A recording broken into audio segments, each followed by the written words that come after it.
En fait, quand on y réfléchit, les notions d'avant et d'après sont extrêmement relatives dans cette histoire.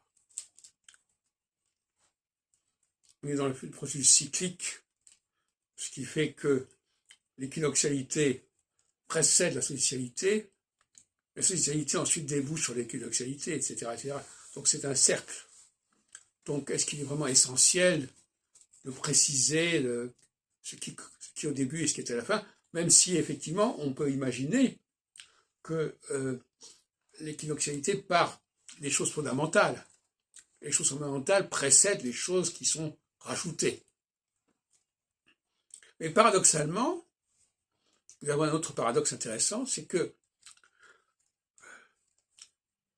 on a l'impression que les fondements sont en bas et les choses qui sont rajoutées sont en haut, et en même temps, au niveau hiérarchique, au niveau vertical, c'est ce qui est en haut qui est supérieur à ce qui est en bas. Voyez-vous ? Donc là encore, voyez-vous, c'est assez complexe comme interrelation, interconnexion.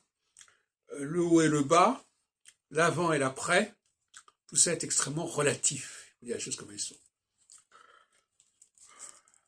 Donc, à certains moments, je dis que ce qui est élaboré en phase solsticiale peut être transformé en phase équinoxiale, mais en même temps, il est clair que la phase solsticiale se greffe sur la phase équinoxiale.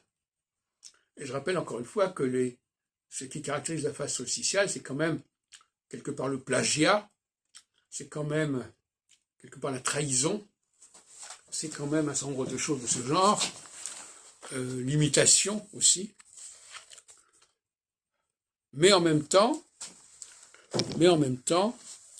la phase équinoxiale peut